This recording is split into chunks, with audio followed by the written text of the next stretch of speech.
What's up, guys? Welcome back to Michigan Muckraker. My name's Michelle. Today is August 15th of 2023, and today I want to talk to you about a completely unregulated industry that came out of Industry 4.0 called nanotechnology.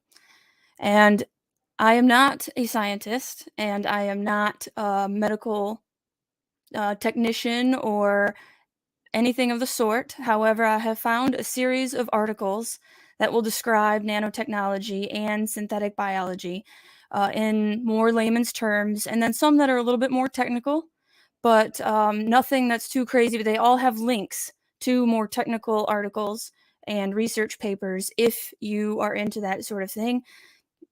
I love that, and you can do more research into those more technical papers for yourself.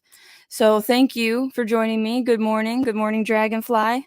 I appreciate you hanging out with me. Hopefully, I can show you a few things that maybe you didn't know about, and the point of this video is to inform you. I am about informed consent for any technology that you may or may not want in your body. And so, in order to be informed, you got to do the research. And so, I'm just a researcher. I'm searching for things that people have already searched for before me.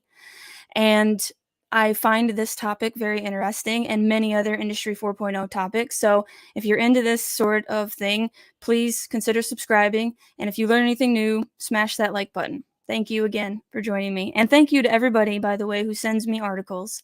I really appreciate you. It's very helpful, and I'm always happy to receive new information. I will look at anything and discern for myself. I never outsource my thinking, and I don't want you to either. Never just believe me. You can always verify what I say and look for yourself. And if you have anything different to input, please put those in the comments down below. All right.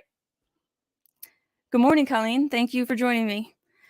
I'm going to jump into the first article that I want to share. Nope, better put it down here. Add to stream. This one is going to be more layman's terms. This is from Trevor English, and it's out of interestingengineering.com, which I just found. And there's some very interesting articles, so I'll be checking these guys out more. Nanobots will be flowing through your body by 2030. I picked this one, of course, because why 2030? What is the fascination with 2030? UN Agenda 21 2030, of course. So, in 10 years, nanobots in your blood might keep you from getting sick, transmit your thoughts to a wireless cloud, and give you eternal life. Wow. Boasting quite a lot right there, isn't he? Futurists often claim that nanobots hold the key to eternal life. Okay. I love life, but I am very thankful that there is a time limit on it. And that's all I'll say about that. I don't want to live forever. And this push for eternal life or finding a way to live forever is ultimately stems from a fear of death, right? And I do not fear death. Of course, I want to, again, I enjoy life. It's a very beautiful gift that I was given by the Creator, but I do not want to live forever. So, people that do, you need to get right with the natural order of things. That's how I see it. Inventor, author, and Google futurist Ray Kurzweil, in an interview with Neil deGrasse, who I do not like at all, claimed that tiny nanobots in our bloodstreams will prevent us from dying in 2030. According to Kurzweil, the nanobots will travel inside you on a molecular level, protecting your biological system and ensuring you'll have a good and long life. The future is closer than you may think. It's a lot of hubris here, a lot of trust in science, scientists, human beings. I'm going to get into the history and the definition, of course, as well, but I wanted to start with this article because they should give us, again, a more layman's term of what nanotechnology is, but we'll see. IFL Science claims that DNA robots are already being tested in animals to seek out and destroy cancer cells. These programmed strands of DNA can move through the bloodstream and inject blood clotting drugs into blood vessels around tumors, cutting off their blood supply. If human trials go forward, these tiny robots could be revolutionary in treating cancer and other cell research.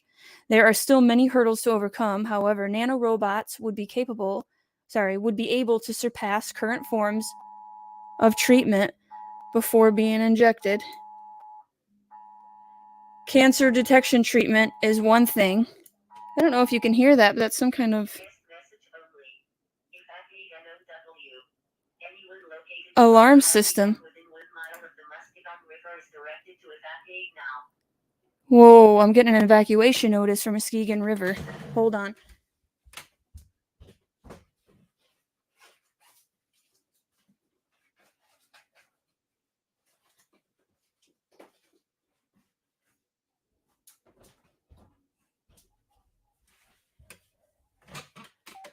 It says, severe alert, text message only, evacuate now. Anyone located within the Hardy Dam within 1 mile of the Muskegon River is directed to evacuate now.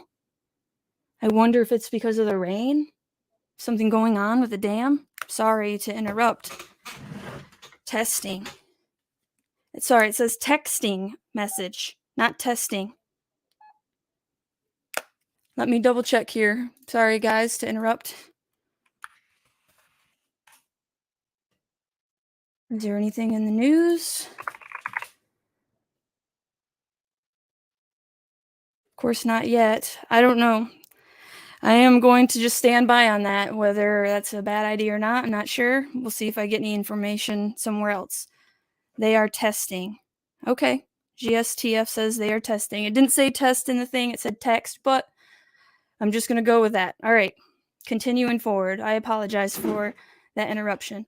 If human trials go forward, by the way, just a side note, if they're testing, this is a flip phone, and they can text me like that, why weren't the people in Maui warned through a text message? That's not the point of this video. I'm hopefully going to talk about that tomorrow.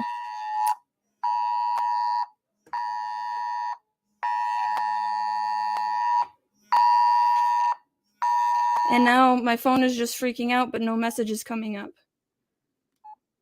I'm sorry. I don't know. Okay. So yes, Maui, I'm hoping to discuss tomorrow at 10 a.m. If human trials go forward, these tiny robots could be... Hey, Ronnie. Thank you for joining me. If human trials go forward, these tiny robots could be revolutionary in treating cancer and other cell research. There are still many hurdles to overcome. However, nanorobots would be able to surpass current forms of treatment before being injected. Cancer detection and treatment is one thing, but tiny nanobots could be big players in the future of medicine for other reasons. Researchers believe that nanobots could soon deliver drugs to humans with high accuracy. This would allow for the delivery of micro dosages right where the patient needs them and could help prevent harmful side effects. Now, just like any other technology, they of course are going to push it forward saying, look at all these benefits that could take place. There's a lot of money in this nanotechnology industry, and I'm going to show you who is funding it, and I'm sure you know from the thumbnail. But these harmful side effects are rarely discussed of the actual nanotechnology itself. It's all about the positives. Same thing with Neuralink, right? It's just we can help people that are blind to see. We can help paraplegics walk again, and so on and so forth. So it's not how dangerous it is to put a chip in your head that's owned by a company, but it's about all the good things that could come out of it. And the same is true here. This individual is very enthusiastic. There's nothing I can do to shut it up either. It's crazy.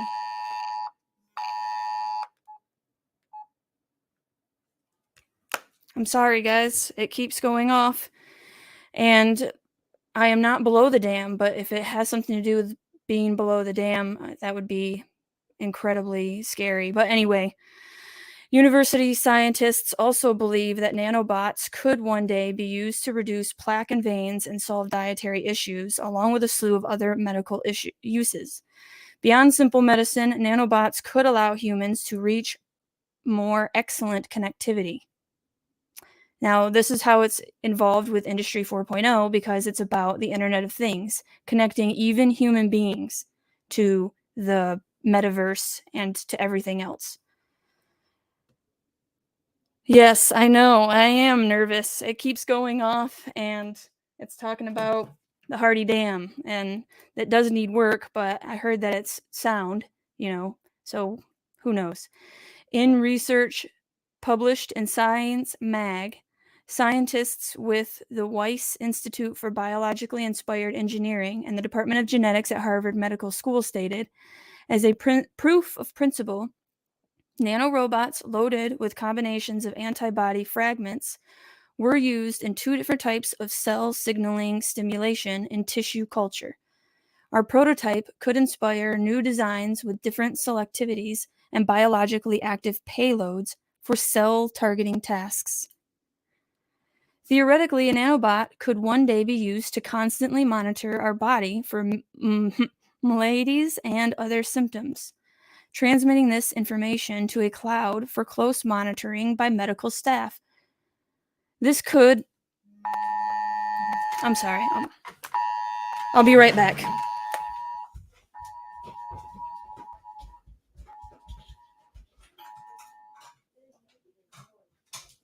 Yes, Mom. Hold on.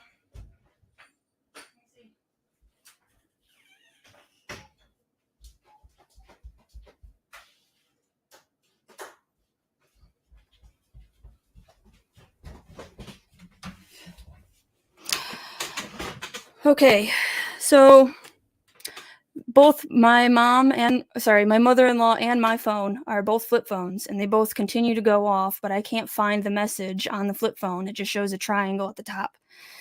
And so I don't know exactly what it keeps saying, if it's the same exact message, but even on my mother-in-law's, I couldn't pull it back up. So I don't know what's going on, but they continue to blow up, and hopefully nothing crazy is happening. And it is just a test.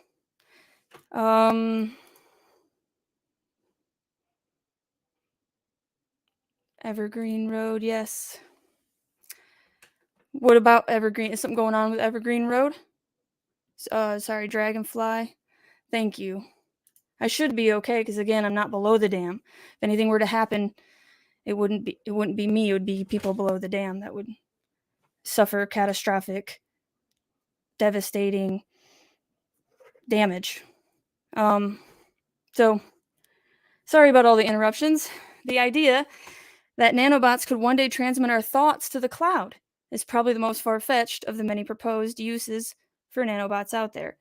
This feat would require great strides in neuroscience and nanorobotics, and a population willing to give Google direct access to our brains. While possible, this functionality is probably a long way off in the future. Taking a step back for a moment, let's discuss what nanotechnology is. I don't know if you guys can still hear it. I put it in my bedroom, and they're just still blowing up. What is nanotechnology? Nanotechnology is more than just technology for sci-fi villains. It is a burgeoning field, melding engineering and science. Yes. Nanorobotics refers to the emerging field of designing and building robots whose components are near the scale of a nanometer, 10 to 9 meters, or ranging in size from 0.1 to 10 micrometers and made of nanoscale or molecular components. I mean, would you really want your doctor to know so much about you, transmitting information to a monitoring medical staff? Right. And I did want to preface that, do not fear. We need to be aware of what's going on, but fear doesn't help. Fear is a mind killer. And so just know what's going on and trust in God. That's pretty much all we can do. And of course, try to stop this from happening. But first, you got to know about it. For comparison, 1 nanometer is about 10 times the size of a single atom and 10 times smaller than the width of your DNA. Some pictures here. Again, I am not a scientist or a medical professional, but we can understand the basics. Nanotechnology has been around for some time too. Some point to the field beginning with Nobel laureate Richard Feynman, who gave a talk called There's Plenty of Room at the Bottom to a group of physicists at the American Physical Society meeting at Caltech in 1959. Feynman, who is often referred to as the father of nanotechnology, described a theoretical process in his talk that would allow researchers to be able to manipulate singular atoms or singular molecules.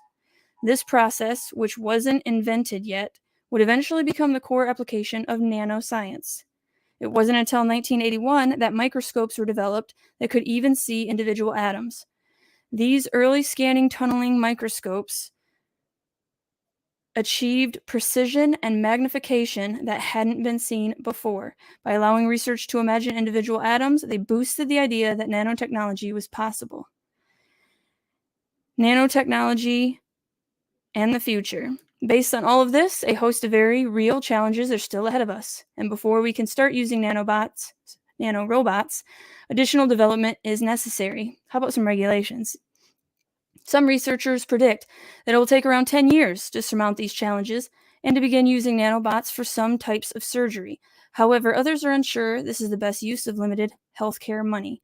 Robot-assisted surgery is already more expensive than traditional methods, and nanorobots is likely equally expensive, at least in the short to medium term. As for Kurzweil, he is convinced that nanotechnology holds out the promise of someday merging humans and technology. In 2019, he told Engadget, the scenario that I have is that we will send medical nanorobots into our bloodstream. Our one application of these medical nanorobots will be to extend our immune systems. These robots will also go into the brain and provide virtual and augmented reality from within the nervous system rather than from devices attached to outside of our bodies. The most important application of the medical nanorobots is that we will connect the top layers of our neurocortex to synthetic neurocortex in the cloud. That's how we're going to get into the metaverse, aka the Matrix. I mean, they're really trying to build the Matrix here. If nanobot injection becomes an option, will you volunteer to take the first steps to become a cyborg? Are you open to this kind of change? I'm just going to go down here, share a couple of the comments really quick. Jan, but wait, if they have the power to save you, that means whoever controls the nanos in your body can also use them to take your life? Sounds like a new world order to me. Make sure you pay all your bills, I guess, or they may come and get you. And then there's these people, sign me up. I choose life over death. I want to spend time with my kids, grandkids, and beyond. I don't want to worry about dying. I want the knowledge and the vast internet brings to feel 25 again, have the energy to grow back my hair. The possibilities is only as vast as the imagination. Where do I sign? So, who do you agree with, Jan or Sean? Are you for it? Are you ready? I mean, you can let me know by the end of it. I have plenty more to share with you on nanotechnology. So, that is the question of the day. The history of nanotechnology, the tiny science that is changing the world. Nanotechnology, a coin termed in 1974 by Japan scientist Norio. I'm sorry, I'm not even going to try. Refers to the engineering of materials at the nanoscale level.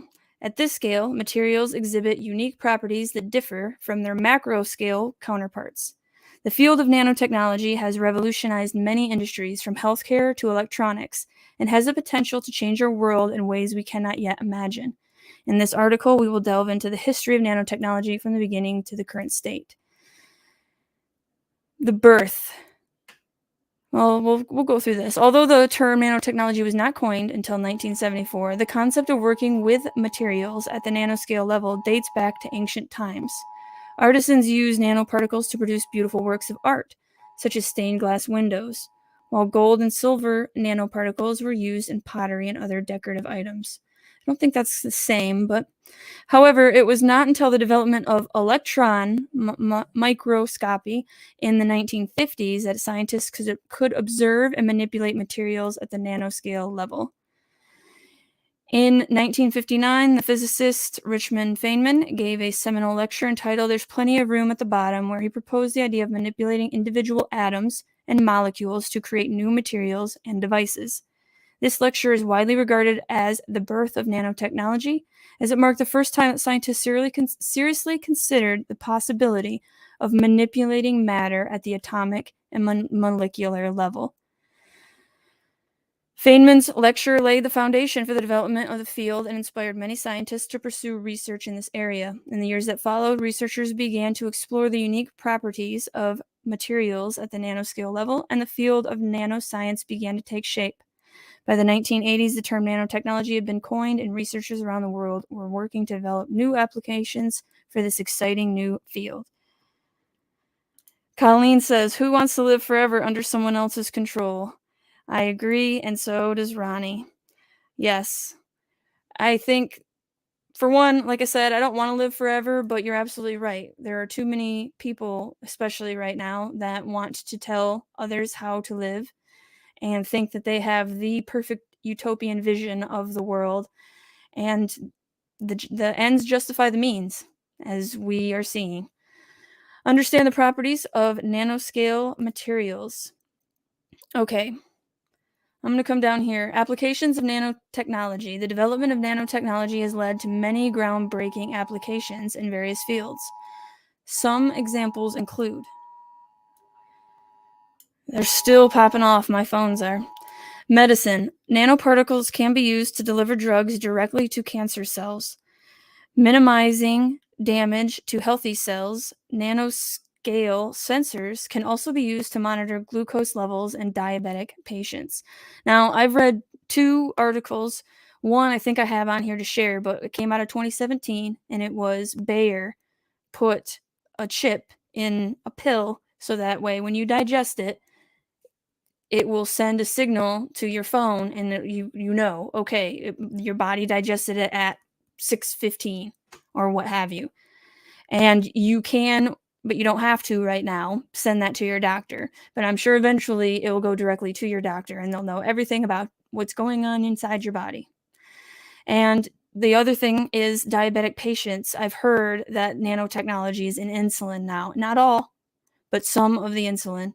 So there's a lot going on. And again, because it's unregulated, they can do whatever they want. Electronics. Nanotechnology has led to the development of, and that was in 2017, by the way, that Bayer pill. They had a chip small enough to go into a pill in 2017. Nanotechnology has led to the development of smaller, more powerful computer chips and electronic devices. Nanoscale transistors can be used to create faster and more efficient, energy-efficient electronics. Energy. Nanotechnology has the potential to revolutionize the energy industry by improving the efficiency of solar panels and creating more powerful batteries. Nanoscale materials can also be used to create more effective fuel cells. Environment. Nanotechnology can be used to develop more effective water filtration systems and to remediate contaminated soil. I do have an article about water and nanotechnology. Nanoscale materials can also be used to create more efficient catalysts for industrial processes. Aerospace. Nanotechnology is being used to develop lighter, stronger materials for spacecraft and satellites. Nanoscale sensors can also be used to monitor the structural integrity of aircraft and other vehicles. And then general nanocoatings, which use nanoscale materials to create thin film that can provide a range of benefits, including increased durability, water and stain resistance, and so on and so forth. Let's see what they say about balancing benefits with risks, if they have anything valid to contribute. As the field of nanotechnology continues to grow and develop, it is important to balance the potential benefits with the potential risks, and to ensure that we use this technology in a responsible and ethical way. While nanotechnology has the potential to revolutionize many areas of science and industry, it is important to be mindful of the potential risks and take steps to mitigate these risks. One of the key challenges in balancing the benefits of nanotechnology with the potential risks is that the field is still relatively new, and many of the potential risks are not yet fully understood. As a result, it's important to continue to invest in research to better understand the potential risks and develop strategies. So, the first 2 paragraphs have said nothing. It was just a bunch of bull. Yes, okay, we have to minimize the risks. Duh. Another challenge is that potential benefits of nanotechnology are so significant that it can be tempting to overlook the potential risks.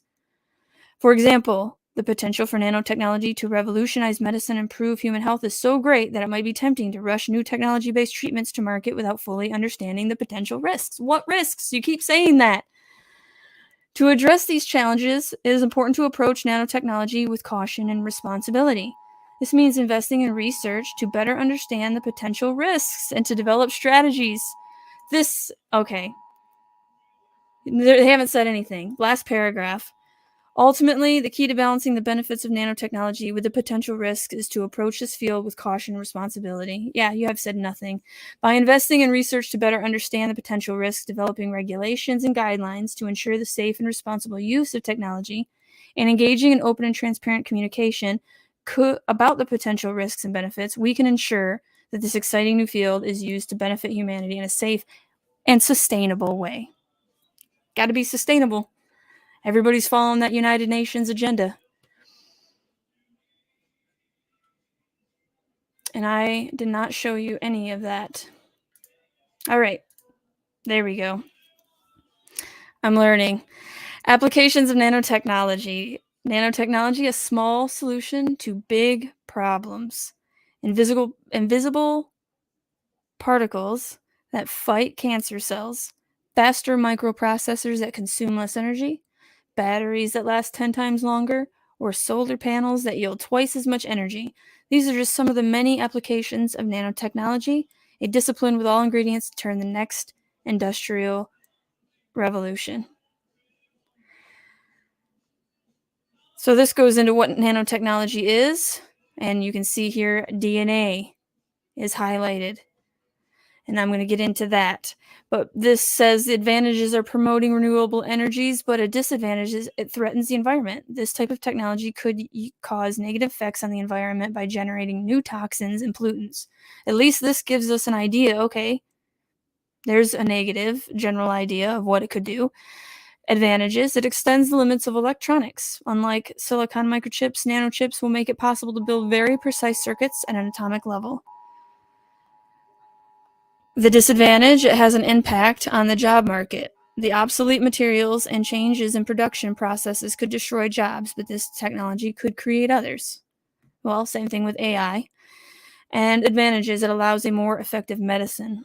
See, the fact that they went medicine first, trying to put these nanotechnologies into your body, that is huge red flags to me.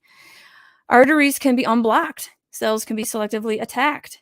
Damaged genes can be repaired, and faster and more precise surgeries can be performed. And then all of the opposite is true. Arteries can be blocked intentionally. Cells can be selectively attacked. Damaged genes can be repaired or further damaged. And faster and more precise surgeries can be performed, or they can say nanotechnology kills you. I don't know. To me, again, I'm not for technology in my body. It compromises the safety. The properties of this technology could facilitate espionage, the production of nanoweapons, and smart bullets. Never heard of smart bullets until right now. So, a few things. We've already talked about most of these. Biomedicine, though, the properties of some nanomaterials make them ideal for improving early diagnosis and treatment of neurodegenerative diseases or cancer. They are able to attack cancer cells selectively without harming other healthy cells. That is boasting so much. And don't you think, we need to figure out why there's so much cancer, probably our processed food, right? So many chemicals in our food. Talking about food, in this field, nanobiosensors could be used to detect the presence of pathogens in food or nanocomposites to improve food production by increasing mechanical and thermal resistance and decreasing oxygen transfer in packaged products. Nanotech in the food? You guys down for that? Dragonfly cancers are parasites. Yes. Gail. Hardy Dam apparently broke, and this is the reason for the warning signals on her phone. Maybe she is safe. She knows better than I do. I am safe. Holy crap. I almost want to go and see what's going on. I can't. It broke. Like, completely broke.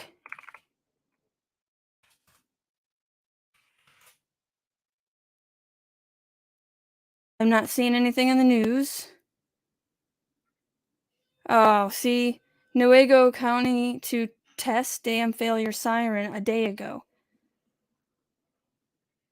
So much confusion on what the heck is going on with that.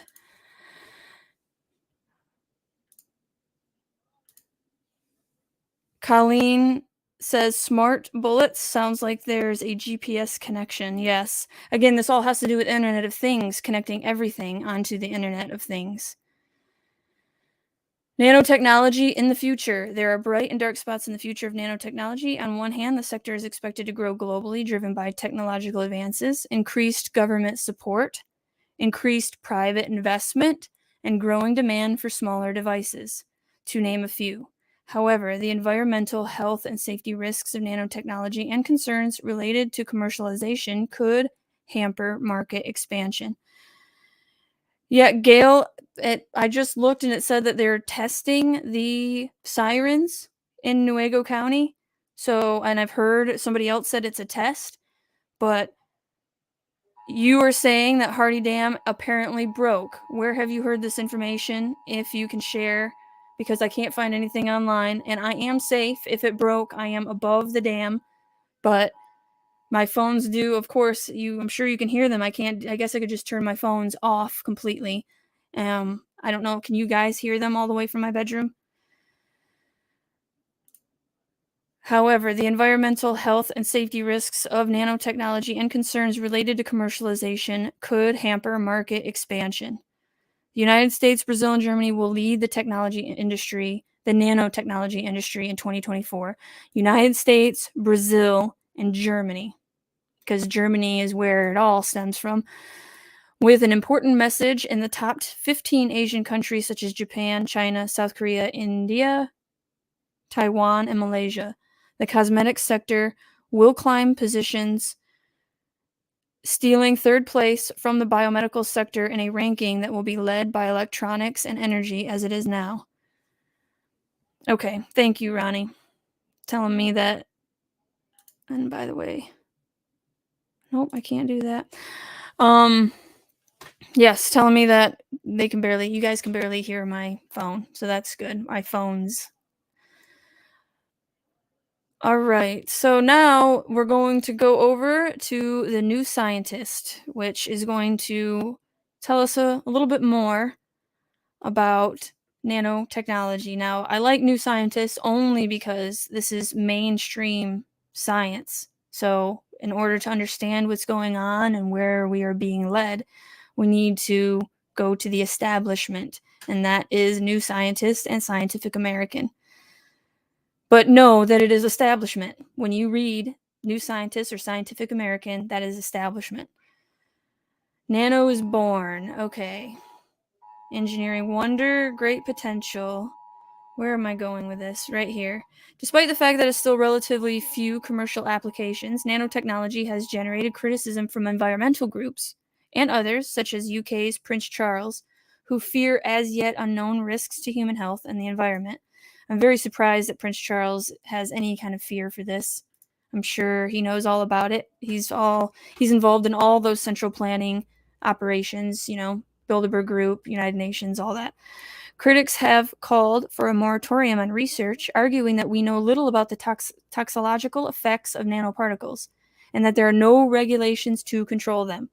Nanotechnology advocates simply call this scaremongering and fail to understand what all the fuss is about. Now, I tried to click on these links, by the way, and it just brings you right back to this article. So I don't know what that's all about. Futurist K. Eric Drexler, credited with coining the term nanotechnology, dreamed up a possible nightmare scenario in his 1986 book, Engines of Creation, though he now deems it as an unlikely scenario. Drexler stirred fears about nanotechnology by painting a future where tiny, self-replicating nanobots run amok, digesting life on Earth and reducing everything to a gray goo. A few experimental studies to date into the health impact of nanoparticles reveal that high concentration of nanotubes could damage the lungs of rats and mice. One 2004 study hinted that buckyballs can accumulate and cause brain damage in fish.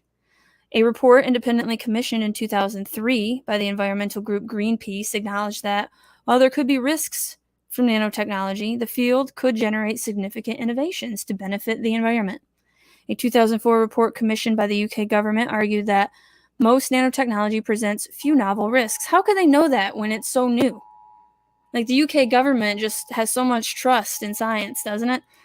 But recommended more research along with new regulations to control the technology. An open public debate on the development and future of nanotechnology may be the best way to stop it becoming embroiled in the same kind of furor that has surrounded genetically modified organisms. See how they say GM organisms, and they've changed the name to that to several other things. People don't want genetically modified food, and we don't want nanotechnology, but they just keep forcing it on us anyway, do they not? All right, this tab is going to show us some current nanotechnology examples and uses, and then we're going to get into some Substack articles, which if you guys have not been on Substack, I highly recommend. It's an awesome social media newspaper or newsletter service. That's what it's a newsletter service. And some of them you can pay, some of them you have to pay, but I really enjoy Substack. Nanotechnology is all around us. Sunscreen. I don't use sunscreen anymore. I haven't used it all year, and I am very pale on average.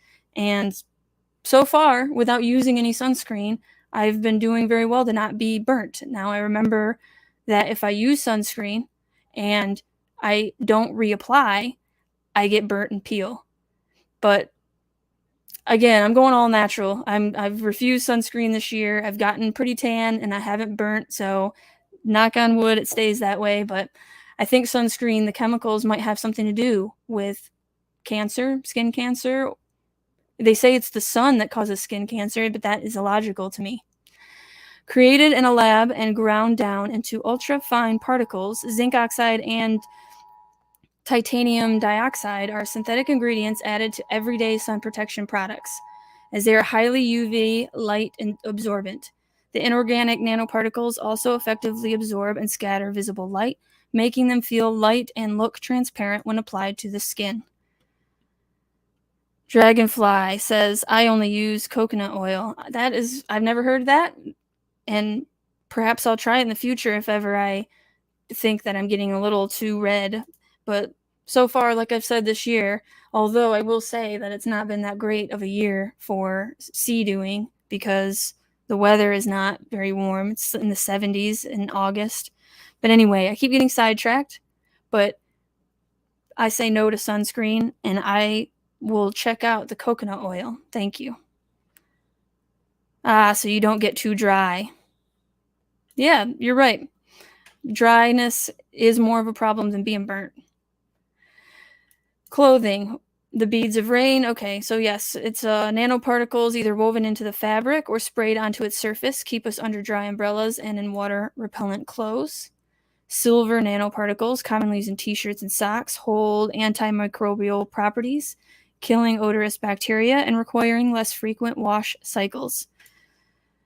Furniture has nanotechnology. Coatings, varnishes, upholstery, as well as composite and plastic materials furnishing a home sometimes feature a nanotech touch. When applied to wood, nanosilver, copper, and zinc have been known to protect furniture from pests and fungi by naturally producing biocides. Adhesives. The super covalent bonds that stick nanoadhesives together are inspired by the strongest model of van der Waals forces, gecko toes. The billion-odd tiny elastic hairs known as setae that line the reptilian's feet split into even smaller spatulae, about 200 nanometers in width and length. In 2012, a group of scientists released an adhesive glue called Skin that could secure 700 pounds to a smooth surface utilizing carbon nanotubes. Very interesting. Although carbon nanotubes are thousands of times thinner than a human hair, they could be stronger than steel, lighter than plastic, more conductive than copper for electricity, and diamond for heat, writes Michael Berger, an editor for online nanotechnology publication Nanowork. I'm going to have to check out this publication. Very interesting. Car paint, sports equipment, computers, medicine, food. Okay, medicine. Analytics and consulting company Global Data identified some nanotech trends taking off in patient care. Target specialization is a technique where nanoparticles are attached onto drugs or artificial vessels known as liposomes. Essentially, encased water droplets designed for a specific purpose to seek out specific cells and tissues. This allows medicine to treat diseased or cancerous cells of interest directly while avoiding the healthy ones, according to Global Data. Yeah, sounds too good to be true to me. Another use in making, and don't get me wrong, of course, if something like this were to come along and actually not have any terrible dystopian ramifications, I'm for progress, but I'm for not progress by any means, and certainly not experimenting. I'm not for experimentation really on like DNA. Human DNA seems very dangerous to me. And again, hubris, that's the code we're talking about. Like, if you think about a computer code for this computer, me going in there and manipulating it would probably crash my computer. And they do compare our DNA as a software system. So they look at it as if we are just computers, basically. Internally, this may be activated by a change in tissue as it develops around a tumor, or externally by stimuli such as heat, light, or ultrasound. Food. From Heinz to Hershey, the household brands filling out your refrigerator drawers and kitchen cabinets likely contain nanotech. That would explain why in a Substack article, we're going to see that it doesn't matter if you got the recent experiment the last 3 years or not. We all have nanotechnology in our body already, potentially, because they've been putting it in our food. Now, I would like to think that you have to consent in order for you to have nanotechnology in you, but I obviously not, because Heinz and Hershey are putting nanotech in their food, and I didn't know. Did you know? That's not how you say it. Nano estimated that there are more than 400 global companies participating in novel lab-to-table developments. The field's leading actors, silver, titanium dioxide, silica, clay, gold, and zinc, are the most commonly engineered elements used to manipulate food products on the nanoscale, according to the Center for Food Safety. Nanoiron has been used to treat water, breaking down organic pollutants and killing microbial pathogens during decontamination. The fluffy perma-moisture texture of mayonnaise is made possible by the nano emulsion, where fatty oil droplets overcrowd water and create pockets. Aesthetically speaking, yogurt and coconut flakes rely on titanium dioxide to appear as vibrantly white as possible. Taste, look, and texture are not the only applicants of nanotech in the food sector. Smart packaging, decked out in nanosensors and antimicrobial activators like nanosilver, are in production to extend shelf life, improve food safety, indicate contaminated or spoiled products, repair packaging tears, and even release preservatives while food products sit in the wrapper. Wow. That's just what we need. We need more preservatives. We need to figure out how we can inject preservatives using this nano robots. That sounds perfect. Yes, Dragonfly, I am very concerned. A part of me, I usually don't drive the truck. A part of me wants to take the truck and go to the dam and see what the hell is going on. Because you're right, it is continuing, and I'm going to look again. I haven't seen anything, but maybe I should look on Twitter, because Twitter is a lot faster than anything else. So let me see what I can do really quick. Twitter.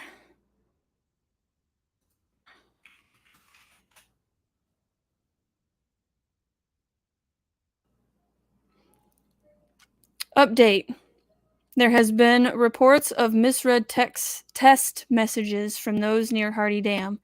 All testing has been conducted and there's no immediate emergency needing evacuation protocol. This is from Big Rapids Daily News 2 hours ago. So, I don't know what's going on with that system. Maybe it's my own ignorance on I thought I turned it off, but again, I can't find the message again. So perhaps I should just turn the phones off and turn them back on and see. But yes, luckily it looks like it's just a test. Thank God. That would be absolutely awful if it was the dam breaking. For many reasons, but of course for the life that is below the dam. Nanotechnology stops beers from going flat by infusing nanoclay flakes. Oh no. I only drink non-alcoholic beer, but obviously it probably still has technology in it. Nanotechnology. Looking forward, bioavailability by way of nanostructures aims to optimize nutritional value in order to demonstrate clear benefits. Researchers are looking to splice table salt to nanometric sizes, roughly 1,000 times smaller than it typically appears. The Guardian reported increasing salt's surface area means that flavor can spread more effectively. And fireproofing. So, would Americans ban synthetic biology if they knew the truth? Would a vegetarian eat plant-based meat if they knew it was manufactured with animal stem cells? Would a parent vaccinate their child if they knew the vaccines contain nanoparticle technology?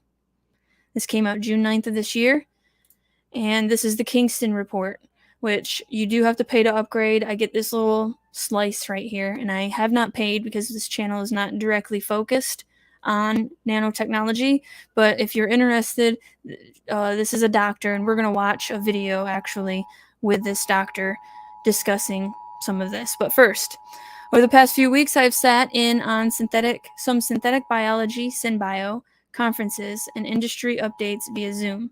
Synthetic biology is the genetic editing of all biological life forms, and more specifically, the encoding or integrating genetic material from one species into another. So, wasn't there a Netflix show recently about a sheep being infused with the human? Now, it could be a different animal, but I know that there's some kind of Netflix show that's out there that kind of explored this idea, and the fact that they're even trying is crazy. As well as integrating inorganic materials, i.e. metals, plastics, into biological life forms. Embryonic stem cells from humans and animals are often used in synbio research and manufacturing of food and medicine. I like how she puts quotes on food and medicine. To be clear, synthetic biology is the genetic re-engineering of all biological life forms, including humans, with genetic molecules and inorganic materials that are foreign to that biological life form's species. It's probably no surprise that the general takeaway from synbio market research firms is that farmers, ranchers, and many consumers are against the use of synthetic biology in their food supply, water supply, and even in medicine. In other words, folks don't want to ingest or be injected with synthetic materials, such as plastics or electronics, or gene editing nanotechnologies, without their consent. The solutions agreed upon by SynBio, marketing experts to overcome the strong resistance from Americans and Europeans who are against consuming synthetic biology products, are being injected with nanotechnologies, are shocking. And unfortunately, you'd have to pay for the rest on that, but I have more. Titans of nanotechnology industry proclaim there is no nanotech industry. Give me 1 sec. I'm turning those off.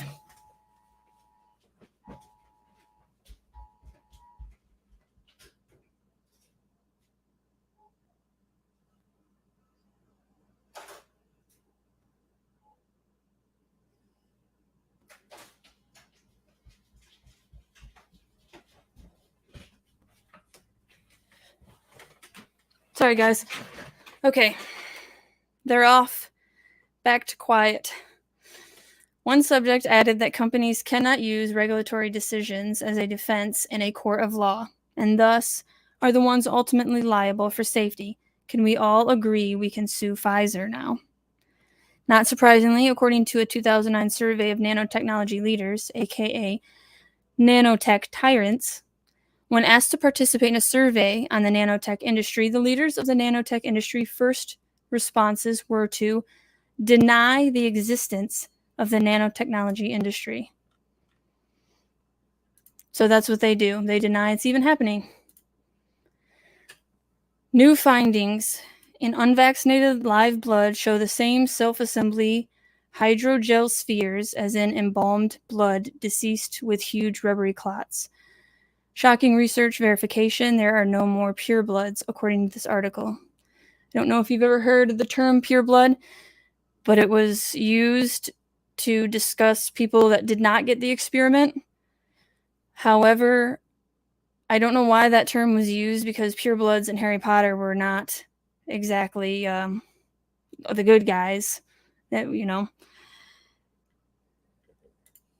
Dragonfly, can't even trust our warning systems. Yes, because it did not say test, it said text. So, yeah, can't even trust them. But hey, you know, they tested, I'm going to get into more Maui, but they tested theirs once a month, and then those alarms never went off. There's so many suspicious things going on with the Maui fires that I want to get into. So hang out with me tomorrow at 10 if you want to know what I've found. My last interview with Maria Z was, in my mind, revolutionary. I captured the self-assembly process going on in embalmed blood and took video of the spheres containing the light-emitting conscious artificial intelligent technology that builds the hydrogel filaments in the blood. This video footage is imperative to see for everyone so you understand self-assembly and genesis of these filaments we see in the blood. Here is the link, the Z Media, Biden's universal nanotechnology vaccine and zombie blood. Here is the link on Rumble. Okay. I was first alerted by Dr. David Nixon and engineer Shimon Yanowitz that there was more to the bubbles we saw in the blood. I just dismissed them as air trapped under the slide cover, but they were right, and in looking at the embalmed blood, I saw this clearly. I had an unvaccinated couple come to my office. The lady experienced extreme fatigue, not resolved by visits to many functional doctors. I looked at her blood, and I was astounded by what I saw. In the first video, you can see a huge blue hydrogel nanotechnology filament grow out of a sphere. This is 100 times magnification. When it's blue like this, it's self-assembled nanotech, nothing else.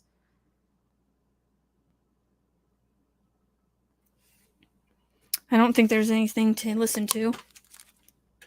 It's just, yeah. It's just the slides that she saw under the microscope. This weird stuff. There may be many other filaments with spheres seen in one drop of blood. In this video, in the same blood drop, you can see the same light-emitting small spheres and are responsible for interacting and building the filaments. It is as if the spheres are mathematically fractal. Smaller light spheres accumulate to create larger ones, but the individual small ones can give information for filament growth. These look exactly like what I saw in the embalmed blood. Now that I have seen in a person's blood who has been dead for 8 months, I no longer dismiss these classic blinking lights as some sort of food or bacteria. They are technology, and they change from blue to red to yellow light. This is an alive, unvaccinated person. And so again, no fear, because fear doesn't do anything to solve the situation. But we do need to understand that this could be inside of us, and I don't know how to mitigate it except for just eat healthy, exercise, which I need to do more of, and do better at eating healthy as well. But basically, all you can do is take control of what you have direct control of, which is what you put in your body. So diet, exercise, get sunlight, vitamin D. Other than that, and of course, do not avoid all of the pharmaceutical drugs. Avoid pharmaceutical companies and their drugs, even the ones over the counter. I don't know what can be trusted, and I know that sounds a little paranoid, but we live in a time where they can just put nanotechnology into food and not tell us. So Dragonfly, I really feel that's what happened to my best friend. She died in her sleep after her 3rd shot. I'm so sorry to hear that, Dragonfly. That is terrible. What they have done to us. People need to realize that, unfortunately, the governments are at war with us, the people. Ronnie says, eat healthy and detox. And Dragonfly, my husband caught COVID from a vax worker. Now, I will do a video in the future on terrain theory versus germ theory. And it's a really interesting topic because germ theory is exactly that. It's just a theory. And both of them came about in the late 1800s, 1890s or so. And Béchamp was the scientist that pushed, or rather discovered microbes, and he was all about terrain theory. And then Pasteur came along with germ theory. So again, not going to get into this video, but it's really interesting to try to understand maybe something else is going on. Because I was sick for 3 weeks. I did not have smell or taste.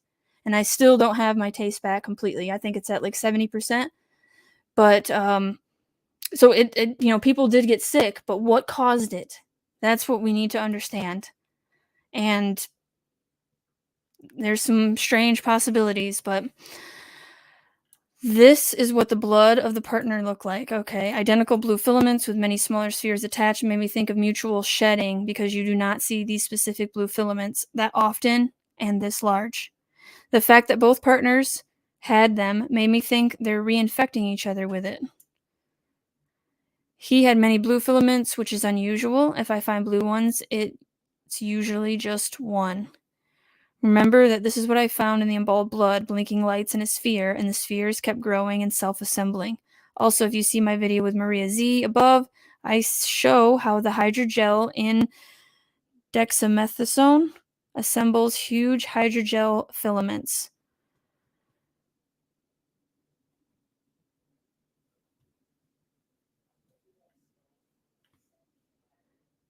And this is what I found in another unvaccinated person's blood.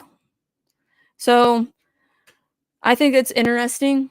Again, I'm not a scientist. I wouldn't know exactly what to look for if I looked at a drop of blood, but this is obviously very strange. It doesn't look like it belongs.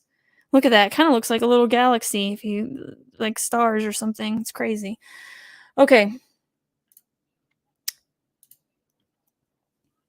Why opponents to medical freedom don't want you to talk about this multi-trillion-dollar industry. This virtually unregulated industry means that there are no laws or government agencies protecting Pfizer and other manufacturers from civil and criminal liability. I implore you to share this info. Yesterday, I had one of the most important interviews of my life with Stu Peters, which we are going to watch. It's 18 minutes. Stu and I discussed the nanotechnology industry, an unregulated, dual-use industry with military weapons and consumer applications that has been causing mild to severe cognitive dysfunctions, infertility, cardiovascular diseases, cancers, and deaths for decades.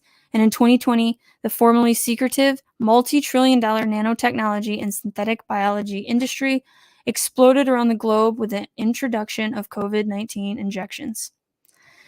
Stop calling the injections vaccines. They are not vaccines. Every time freedom movement leaders use the term vaccine, they are providing cover for Pfizer and other manufacturers under the Childhood Vaccine Protection Act. I'm not going to censor myself at all, so if this video gets taken down off of YouTube, it will be on Rumble as well. The COVID-19 injections are engineered mod RNA nanoparticle injections that are classified as electromagnetic devices. Don't believe me? Then just read the Pfizer DoD contract and the FDA guidance that clearly defines the mRNA nanoparticles as electromagnetic devices. Or read one Dr. Anna Myolcia's Substack articles where you can see for yourself if the nanotechnology in the blood of the vaccinated and unvaccinated. Or follow Maria Z., who has been a fearless leader and relentless reporter for the use of nanotechnology in harming human beings and all biological life forms. What is it important to acknowledge and talk about with nanotechnology in the injections?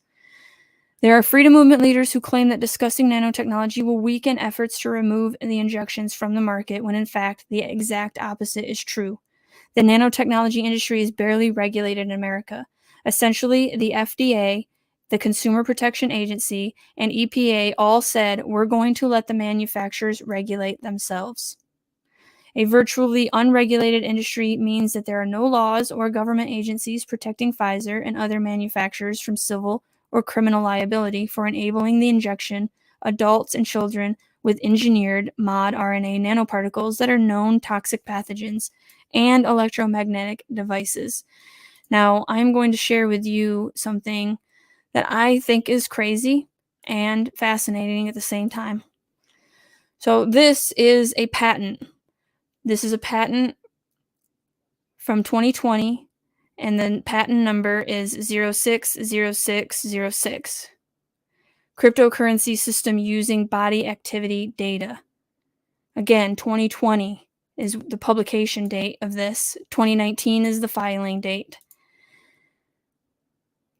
And Microsoft Technology is the one who patented it. Human body activity associated with a task provided to a user may be used in a mining process of a cryptocurrency system. A server may provide a task to a device of a user, which is communicatively coupled to the server. A sensor communicatively coupled to or compromised in the device of the user may sense body activity of the user. Yes, so Colleen, I won't take anything RX or anything over the counter unless absolutely necessary. Essential oils are my go-to. Using ibuprofen caused colitis. Wow. Thank you for that, because I very occasionally will use ibuprofen, but I don't want colitis, so thank you. I won't. And I do use essential oils. I have essential oils as well. And Dragonfly knows 5G. Exactly. I don't want people to just think that this is all science fiction. So that is why I'm doing this video. I want people to understand this is all out there. There's plenty of information, if you know where to look, that they are trying to connect human beings, once again, to the Internet of Things. And this is one way that they're doing it. And that is linked to 5G, because that is how they connect everything, is through the 5G network. And that includes human beings. And millimeter waves are in 5G. They weren't in 4G. And millimeter waves have and can have a direct effect on human beings. Now, what that effect is or can be, I don't claim to know all of it. I just know that it is possible that 5G can mess with a human being. The cryptocurrency system communicatively coupled to the device of the user may verify if the body activity data satisfies one or more conditions set by the cryptocurrency system and awarded cryptocurrency to the user whose body activity data is verified. So Again, I am not a scientist. I'm not claiming that I know everything, but listen to that. Awarded cryptocurrency to the user whose body activity data is verified. So they know all this data through the nanotechnology. And if it's not verified, therefore, if you do something that's against what they want, bring in social credit score here, then you don't get your cryptocurrency awarded to you. It's going to be directly tied to the central bank digital currency, digital ID, Internet of Things, 5G. This is all Industry 4.0, and that why I keep talking about it is because to me it's crazy how it's all interconnected. And so they want to award using this technology, the cryptocurrency system using body activity data. Again, 666 is the patent number. I thought that was weird, and other people pointed it out as well, so I wasn't the first to see it. But why?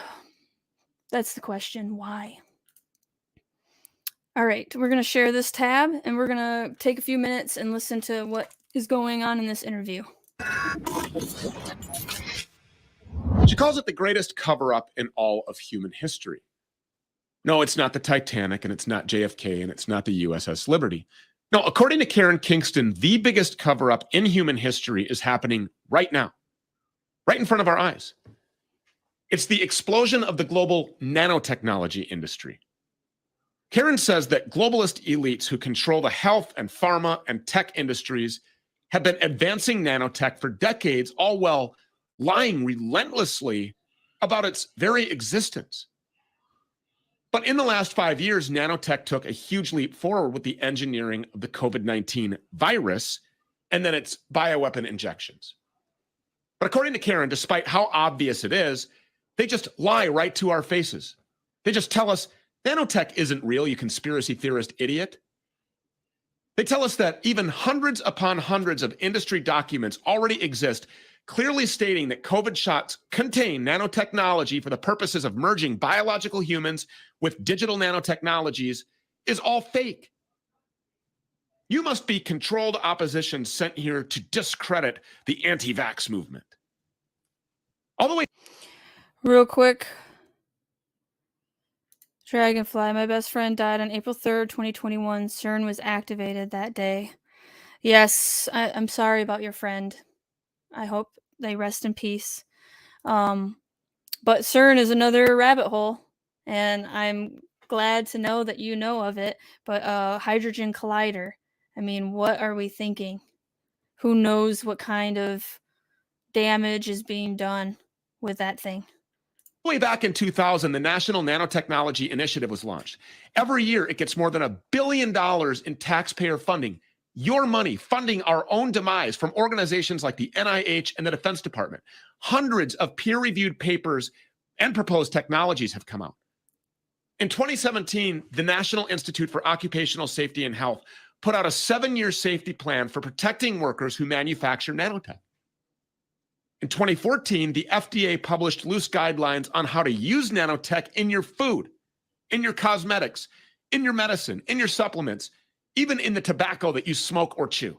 Ugh, good thing I quit Now, as smoking. we are clearly on the cusp of a revolution in transhumanism where nanotechnology is used for human-directed evolution, they all turn around and say, actually, nanotechnology just isn't real. Karen Kingston is with us now. Why will nobody else talk about nanotechnology? Yeah, thanks for bringing this up, Stu. It's such an important topic because it is the weapon that's being used right now on humanity, and not just on humanity, but on all biological life forms. Yet no one's willing to talk about the nanotechnology that is a $30 trillion industry, because that is the weapon that's being used against us. $30 trillion industry that most people have never even heard of. And unfortunately, I've lost 3 people talking about this. Now, that sucks. I wish that more people would be interested in this because, again, $30 trillion. Wow. And you see who's behind it. It's Bill Gates, one of them, but there's several behind this industry, and maybe she'll talk about it, and I will if she doesn't. But this is really important stuff. And I know, again, that it seems far out there, or maybe tinfoil hatty, but it's real and it's verifiable. So thank you guys for sticking around and being interested in this topic. So at this point, if we name the weapon, then it's pretty easy to name the criminals. And I would start with Pfizer. And there is no regulation that protects Pfizer from using electromagnetic devices that are nanotechnology that caused harm on civilians. There's no legislation to protect them. And I think that's a big part of why people are denying the existence of nanotechnology. So there was even a survey done in 2009 of, we'll just call them the titans of nanotech. And these are the industry leaders. And when they were first approached about the survey about how to regulate nanotechnology, whether or not to inform consumers, the majority of respondents said, what nanotech industry are you talking about? So they intentionally did this in secrecy. And then when asked, who should regulate it, they said, well, we should regulate the industry, right? Because ultimately, if we make an unsafe product, then consumers are going to be aware of it. And we can't be protected by government regulations if we harm consumers. So the buck stops with us. So as I said on your show in January 2022, the buck stops with Pfizer. And nobody is willing to talk about this. Not one doctor, not one scientist, not one attorney. Not one presidential candidate, not one alternative media host, not one mainstream media pundit. Nobody is willing to talk about nanotechnology, despite the fact that we have irrefutable, undeniable, microscopic imagery of nanotechnology inside of the vials that were manufactured and distributed by Pfizer. Yeah, exactly. Like Dr. Anna Mohasia has done a great job leading the nanotech investigation. I mean, she's almost like Upton Sinclair in the meat industry in the early 1900s. Oh, she's a muckraker, because Sinclair was a muckraker, one of the first. But people aren't talking about the legal angle. They're not talking about how the existence of nanotechnology has completely shattered any immunity that Pfizer and the manufacturers have. Right? Because you cannot inject people with electromagnetic devices. And I think the other thing that people don't realize is that this industry has been around, like you had said, for over 20 years, really booming beginning in the year 2000. And even in cosmetics, Revlon and Estee Lauder have invested over $500 million in patents alone using nanotech. And when you take a look at the studies that they did, whether or not it's safe, what do they say? Oh, we're not sure if it's safe or not yet. Now, there's also another study that was just published in February of this year in Applied Biotechnologies, and it said the uncontrolled use of nanoparticle technology has caused irreparable damage to all biological and animal life forms on the planet by disrupting the microflora, the microbiota. So there is nanoparticle technology right now that's being released across the planet that is disrupting the bacteria that's in our oceans, that's in our lakes, that's in our soil. It's disrupting funguses, it's disrupting algae. And it's now accelerating the loss and the change of life to all life forms. And nobody's talking about this.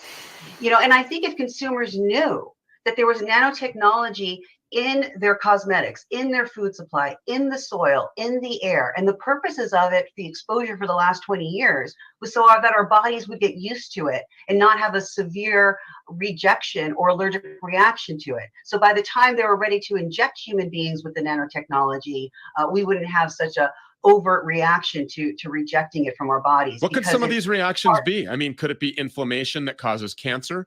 Could it be inflammation that causes stroke? Could it be inflammation that causes congestive heart failure? Could some of the things that we see our relatives, loved ones, family members, friends dying from, this long battle with such and such, XYZ, fill in the blank, could actually be attributed to being poisoned with nanotechnology over the last several decades?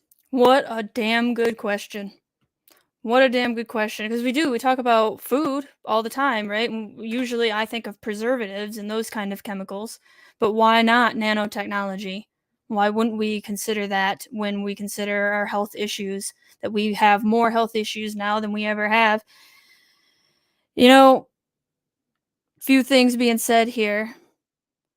Colleen, I managed to keep those living in my house from getting the jab. However, they had numerous swab tests. I still think there was something on those swab tests.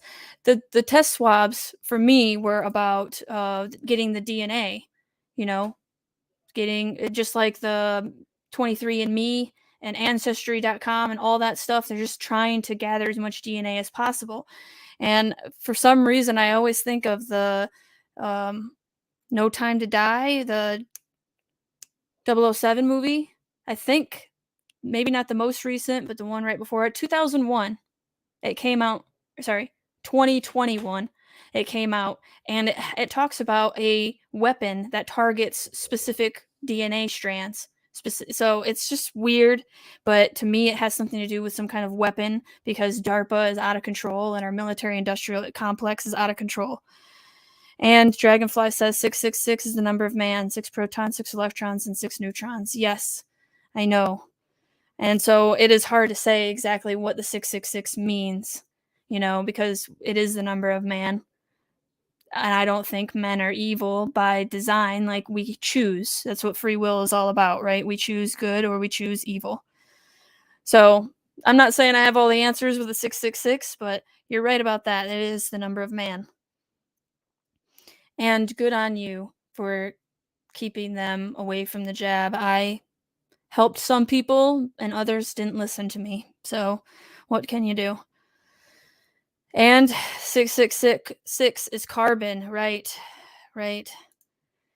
And I always say the war on carbon is a war on life because we are life, carbon-based life forms. Exactly. And the nanotechnology, what the industry experts do know is these inorganic materials, whether it's the titanium, whether it's silicone, whether it's graphene oxide, which is not disclosed because it's a trade secret according to the Graphene Council organization. So when they use graphene oxide in nanotech, whether it's in your cosmetics or your COVID-19 injection, they don't have to tell you. What it's causing is it loves the reproductive system and it loves the central nervous system. And what's interesting is the industry even talks about Nature Nanotech published an article in 2021 saying now we can use nanoparticles to create these particles that mimic viruses. They confess that COVID-19 is an engineered nanoparticle. And when Dr. Robert Malone was interviewed on Joe Rogan, I believe it was December of 2020, he was talking about how the spike protein causes inflammation in the brain. He was alluding to the fact that it was a neuroweapon. And he said, the spike, whether it's in the vaccine, whether it's the virus, whether it's the adenovirus vector, the mRNA, the virus itself, goes to the blood-brain barrier and causes inflammation. He himself almost accidentally admitted that the SARS-CoV-2 virus was a mod RNA nanoparticle. It was an engineered nanoparticle that was designed to be a weapon of mass destruction, that was designed to also be a neuroweapon. Dr. Robert Malone actually also sat down with Glenn Beck.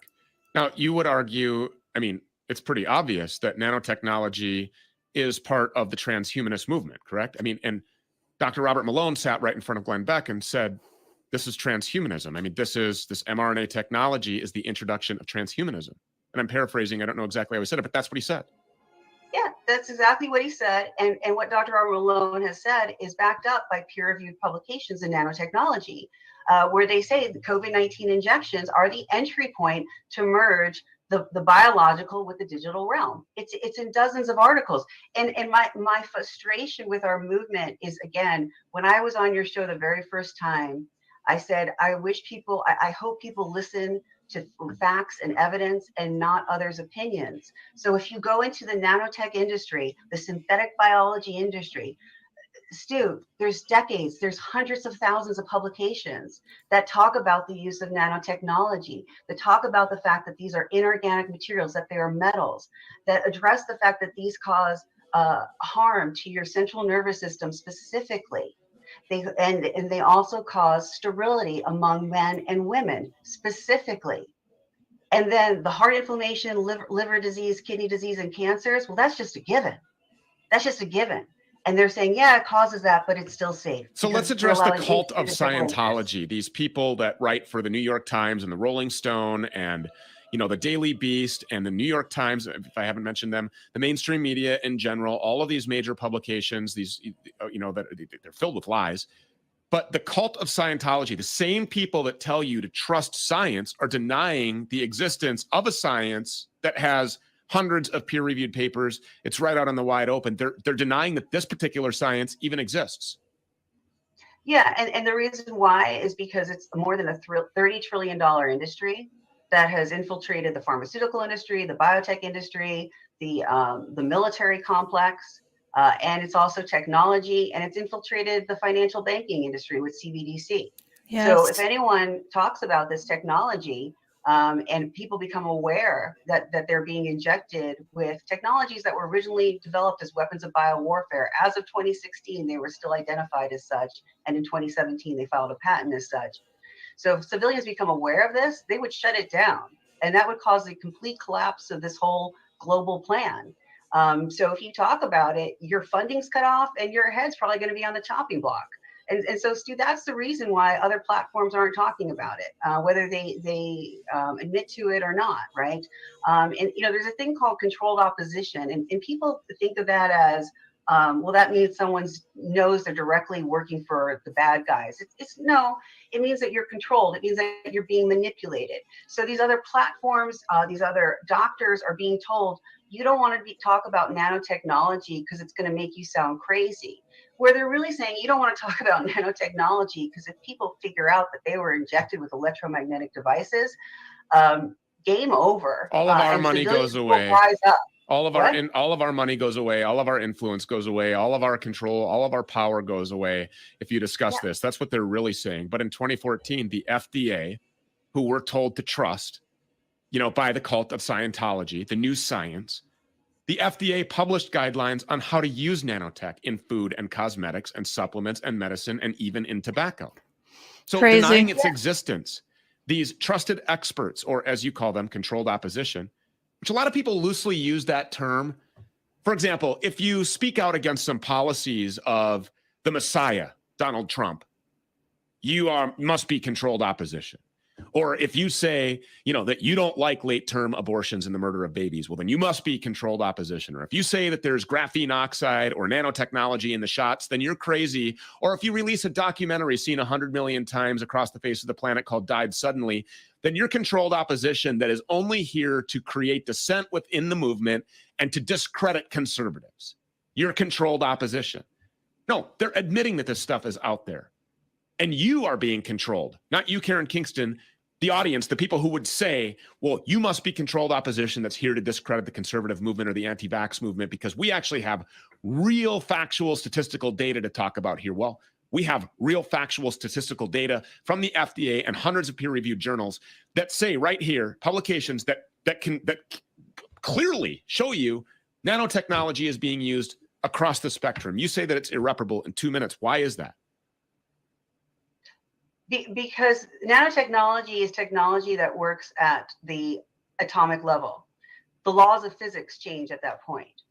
So, for example, nanotechnology is hijacking the photosynthesis process right now in plants around the globe. That means instead of producing oxygen, they're producing these multi-species proteins, or they could even produce plastics. And it's damaging. Nanotechnology is nanotoxic at the genetic level. It's destroying our mitochondria.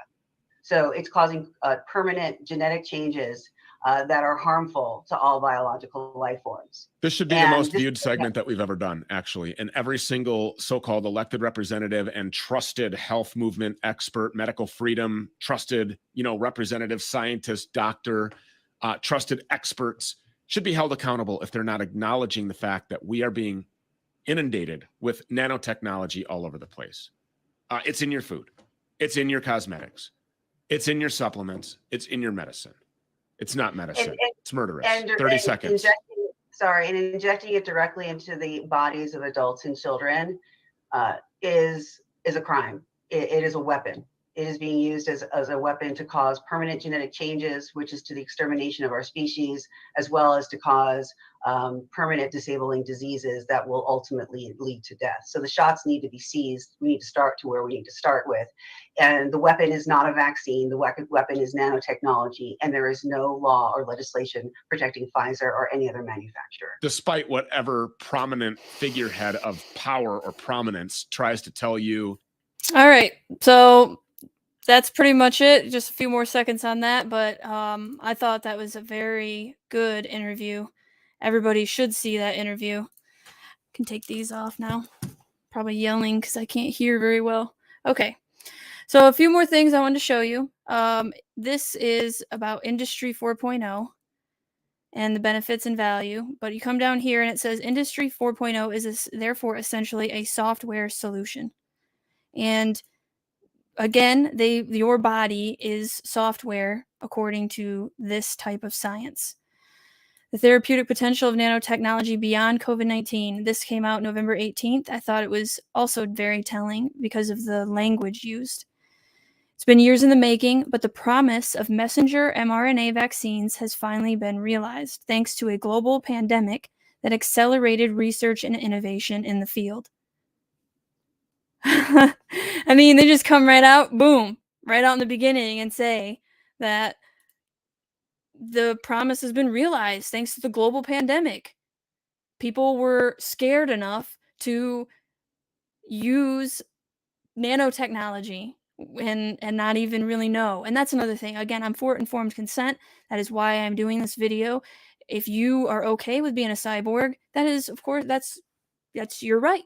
But the fact is, majority of people don't understand that this is even taking place, and that is what bothers me. If you know that there is nanotechnology in the jab and you want to take it, go for it. That's on you. But you should know. And the people in my life that got the jab, they were not informed, even though I tried very hard to inform them. When you sit in front of the TV every day and you're constantly bombarded with fear, then it can get to you.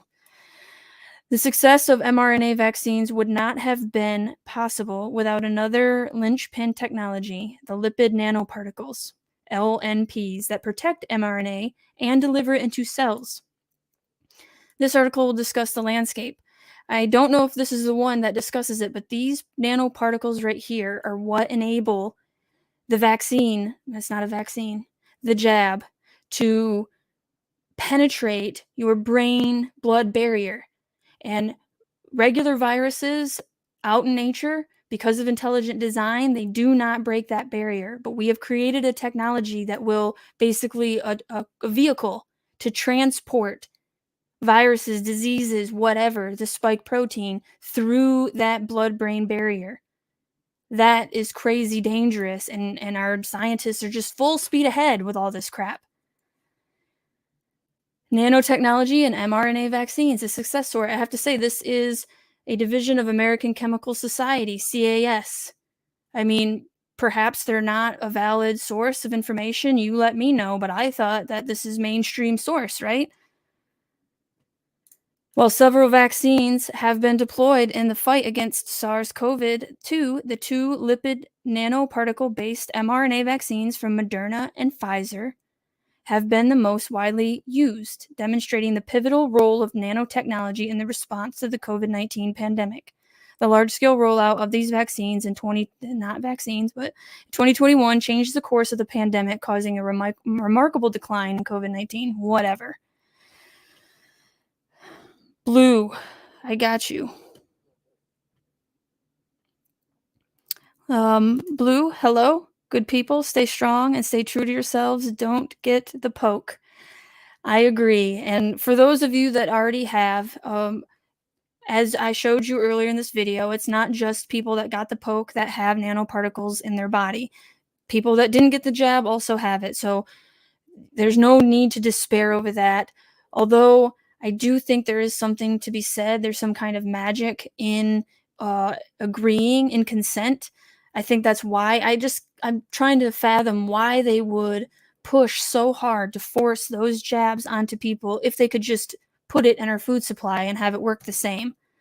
So there's definitely people out there that are figuring out how to detox to get these nanoparticles out. So there is always hope, always.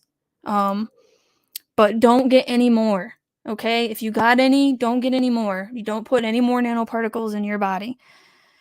Colleen says it's all about keeping people fearful in order to get them to comply. Absolutely.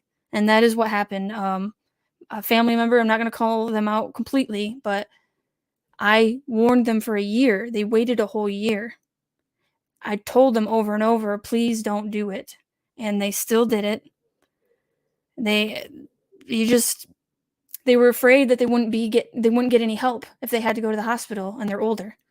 So it was fear. They were coerced because there were so many people on the TV saying, you don't get the jab, you ain't going to get helped at the hospital.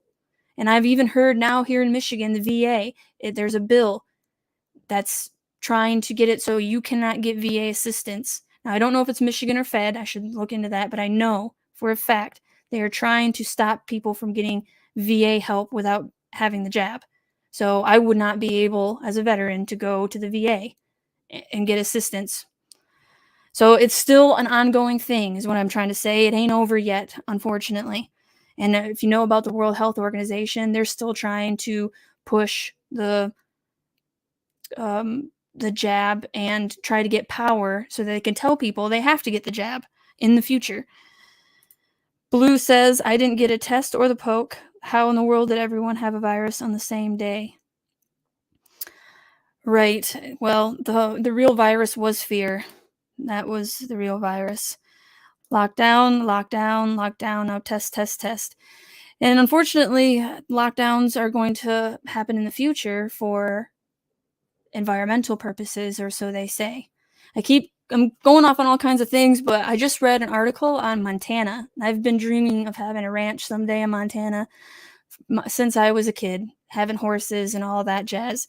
And I just read an article about a group of young people between the ages of 8 and 22 that went to court to push environmental policies, basically saying that the Montana government is not doing enough for sustainability.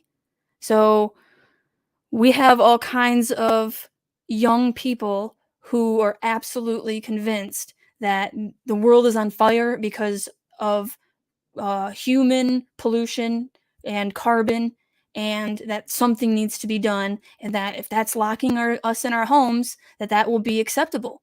And that, unfortunately, is because our youth has been brainwashed in public school systems. So we have a lot of problems, but the number one thing is that the younger generations have been convinced again that if we don't do anything, we're all going to die. And that's terrible that we did that to our children, that they fear so much that they are willing to give so much power to government. So anyway, I'm sorry about that side tangent, but it is all linked, and it all has to do with control, right? They want to control us, round us up into 15-minute cities. However, due to the rapid spread of the virus, several new variants of SARS-CoV-2 has arisen and expected to emerge, creating an enormous public health challenge. Okay, I did the most important thing in this was the very beginning. It's just unbelievable how they just say out loud that the COVID-19 helped with nanotechnology implementing it because billions of people willingly got nanotech put into them, even though they weren't informed that it was nanotech. And I remember people were saying, you're crazy conspiracy theorist tinfoil hatter if you say anything about nanotechnology in the vaccine. That's just crazy. Going over here, nanotechnology company Execure raises over $42 million from Bill Gates, AbbVie, Agilent, and others from 2016. So I'm going to give you some proof on who's funding this stuff. Let's see. Real quick, I'm going to show this. Filtering the water of tomorrow with advanced nanomaterials. This just came out August 5th, 2023. So they're talking about using nanotech for our water. While water is more than a necessity for human survival, many of us in temperate climates take for granted the accessibility that we have to water supplies and fresh, clean water supplies to be more specific. But it's not like that in every part of the world, and there are drives to make clean water more accessible to a wider populace, be it by developing new technologies to get water out of the ground or to make existing harmful water more potable for safe human consumption. LG, the biggest company adopting nano membranes. LG is known for consumer electronics brands that are present in the homes and workplaces. However, many branches of LG work in other areas, including LG Chem, which has a specific branch tailored to advanced water solutions. The nanotechnology membranes from LG are called Nano H2O and were originally created by a company of the same name before being bought out by LG in 2014. So not only are they now available from one of the world's biggest tech companies, but they also have been around commercially for many years. I just did a story yesterday about LG making their home base for EV batteries in Holland, Michigan, too. So LG is another one that's around here.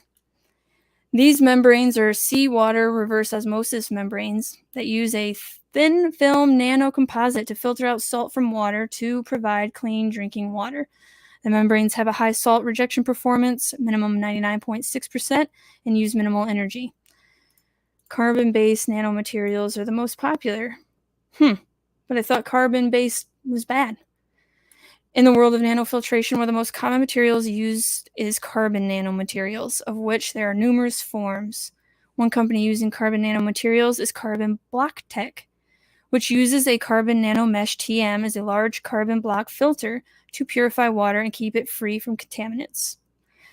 So I, again, would love to have clean water for all. Is this the way? I don't trust it, but I can't claim to have any other way. I don't have a solution on how to make salt water, fresh water. So I have to claim ignorance there. 5 companies, here we go, leading the development of nanotechnology. This just came out August 1st of this year. Securities.io is not an investment advisor. Okay, don't need to see that disclaimer. International Business Machines, IBM. Number 1, IBM has played a pivotal role in nanotechnology since its researchers invented the scanning tunneling microscope, which, by the way, IBM is a German company. A tool enabling the visualization of atomic structures. More recently, IBM developed a 2-nanometer semiconductor chip using nanosheet technology, which is set to enhance various widespread technologies from autonomous vehicles to Internet of Things.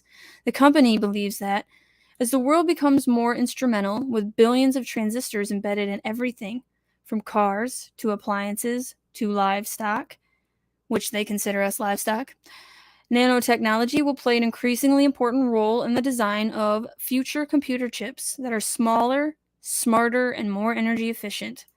To achieve these performance goals, sophisticated nanotechnology processes are needed to fabricate these increasingly small transistors, just as cells are the basic building blocks for the human body. IBM envisions a world in which nanotechnology processes are the basic building blocks for transistors and microprocessors. The ability to scale an approach toward nanotechnology has allowed IBM to position itself as a leader in the field. Now, a quick reminder for you. The Nazi Party, IBM, and the Death's Calculator. Mankind barely noticed when the concept of massively organized information quietly emerged to become a means of social control, a weapon of war, and a roadmap for group destruction.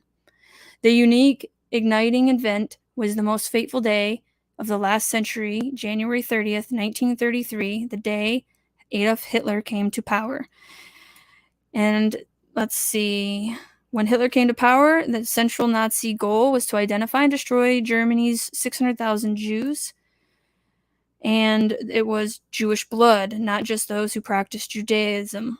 So how did they know before computers? Well, IBM right here, but in 1933, no computer existed.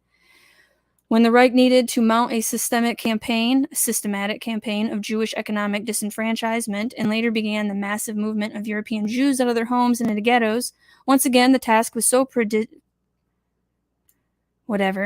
It was called for a computer, but in 1933 no computer existed. When the final solution sought to efficiently transport Jews out of European ghettos along railway lines and into death camps with timing so precise the victims were able to walk right out of the boxcar and into a waiting gas chamber, the coordination was so complex a task, this too called for a computer, but in 1933 no computer existed. However, another invention did exist in the IBM punch card and card sorting system, a precursor to the computer. IBM, primarily through its German subsidiary, made Hitler's program of Jewish destruction a technological mission the company pursued with chilling success. IBM Germany, using its own staff and equipment, designed, executed, and supplied the indispensable technological assistance Hitler's Third Reich needed to accomplish what had never been done before, the automation of human destruction. So IBM really likes to use information, to put the information together and use it in a terrible way. We are supposed to trust these people. And here's just one more. IBM in the Holocaust, the strategic alliance between Nazi Germany and America's most powerful corporation. So there's several different articles out there showing that IBM in the past helped with very evil deeds by information systems. And what do you think this nanotechnology is? It's information systems. So at the time of this writing, IBM boasted above metrics as it listed as a buy among most major investment. Okay, applied materials. If you go to this right here, no. I have so many links showing. Oh yeah, I gotta show that too. Okay. Sorry guys, I know I have it here somewhere.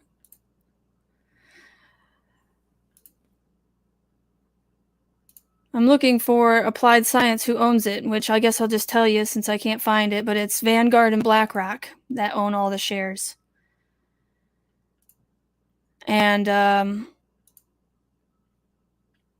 yes, Applied Science leverages its decades-long expertise in nanotechnology to provide equipment and software for semiconductor manufacturing. This includes products such as high-resolution displays, solar power, and more. Colleen says, people didn't like me telling them it wasn't a virus, and masks don't work. Needless to say, most of them stopped talking to me. Yes, I am sorry to hear that. Same thing happened with me. You know, you really learn who are your true friends, who are in the Matrix and who are not in the Matrix. Really. It's sad because people should respect that other individuals have their own ideas. And if the masks work, you wear your mask. I think that they're not just stupid. I think that they are damaging. You're supposed to breathe in oxygen. To me, again, it's logical. We are not meant to breathe in old oxygen. That can't be good for your brain. And I've read studies that because long COVID is actually masking. It's people that have masked too long. They're not breathing in oxygen. You're not getting enough oxygen in your blood cells. And Wim Hof, aka the Iceman, who has broke several records, has turned the autoimmune system into, he could control his immune system. He, shoot, I lost track of where I was going with that. Oh, yes, blood, your blood. He talks about a breathing technique that basically oxygenate, gives you your blood a bunch of oxygen. I don't know the word right now, sorry. But your blood gets filled with oxygen, and through his breathing method, you can get high on your own supply, and it does a bunch of really beneficial things for you. And he constantly says we don't breathe deep enough. We don't have enough oxygen in our blood. And so now add a mask and see what kind of health problems that you can get.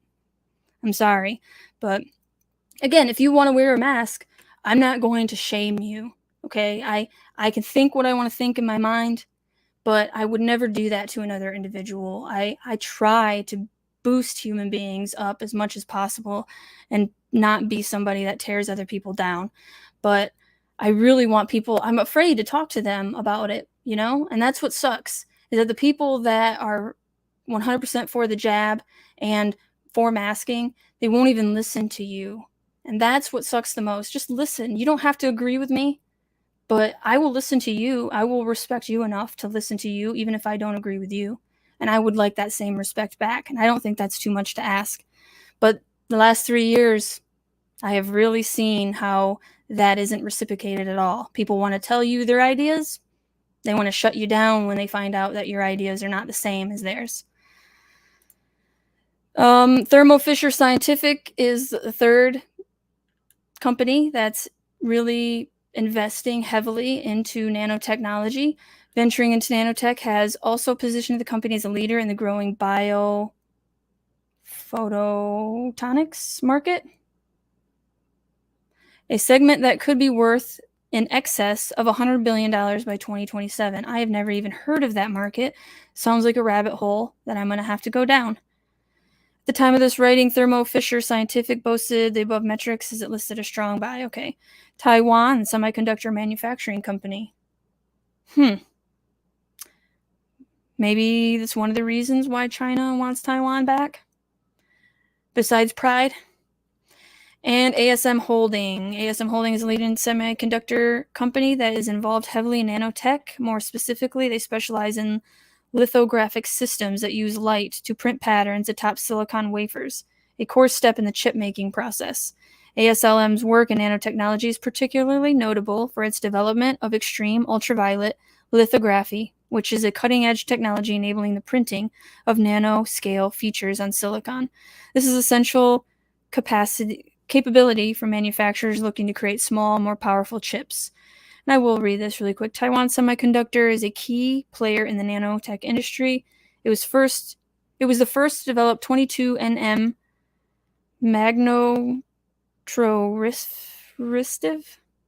resistive RAM, MRAM technology, which stores data through the use of magnetic orientation and outpaced Intel in producing the first 7mm chip.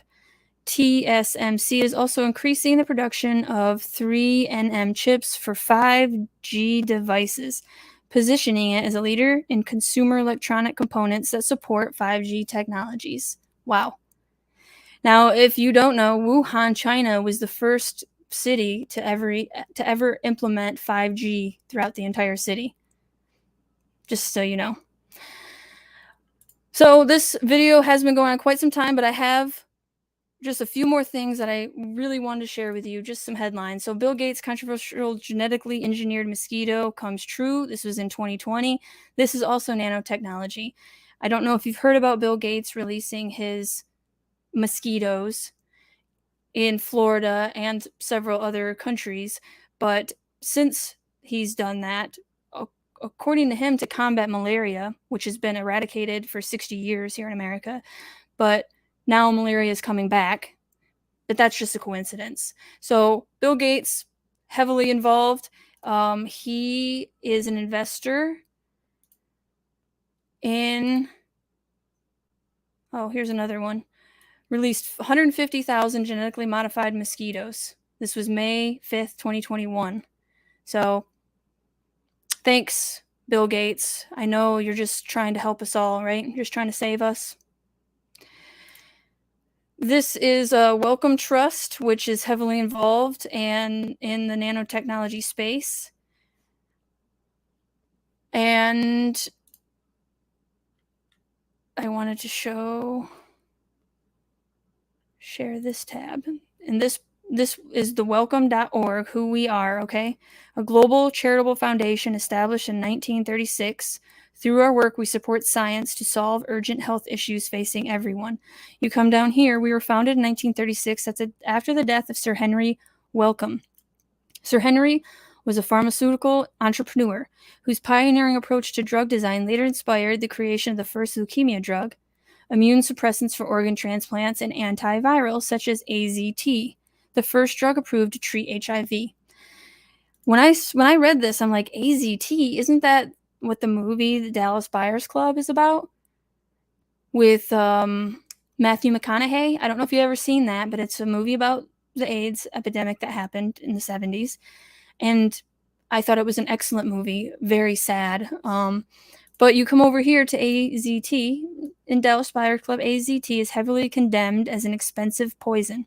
Many people believed the government and pharmaceutical industry were conspiring to sell AZT at a high price as the sole treatment for HIV and AIDS, while preventing access to therapies deemed to be safer and more effective. And of course, who was involved? None other than Anthony Fauci. So who is a lobbyist, a New World Order puppet, what have you. But the fact that it's all connected just blew my mind when I did my research, and I wanted to connect those dots for you. I took a lot of time in the beginning, so I didn't get to all my information as thoroughly as I wanted. However, you get the idea. Anthony Fauci, the pharmaceutical companies, nanotechnology, Bill Gates, all of it, 5G, Internet of Things, all of it is connected. World Economic Forum, United Nations. There is a big agenda going on. And I hope everybody will listen. I want everybody to know about it. That's why I started this channel. I felt like it's high time, if anyone will listen at all, to try to share with people the information that I have found over the last 12 years. So I really appreciate you guys hanging out. I know that this one was a long one, but really important, and nobody seems to be talking about it. So once again, if this gets taken down, it will be over on Rumble. And if it does get taken down in the future, I will not be talking about these topics on YouTube. But so far, I've been like a fly on the wall because I'm small, and I'm thankful for that they have not come down on me. Now, perhaps I'm being shadow banned, and I'm unaware of it. But I refuse to censor myself. I'm going to keep talking about things that I've found, and I love you guys, and I appreciate you hanging out with me and learning about this stuff and discussing it with me. So I'm going to get in a few comments before I go. We have Dragonfly. Well, we'll go with Ronnie first. I do not consent. And I agree, I do not consent. But as long as it's informed, and if you want to consent, then I will not hate you, or I will not shame you or anything else. But I will just disagree. I do not consent either. People didn't like me telling them it wasn't a virus. Oh, yes, I already did that one. Okay. Yep. And my husband works for a municipality, and his retirement he has no control over is BlackRock and Vanguard. Yes. BlackRock and Vanguard have unfortunately bought up so much. It is a part of this controlled demolition of America that is taking place by the globalists.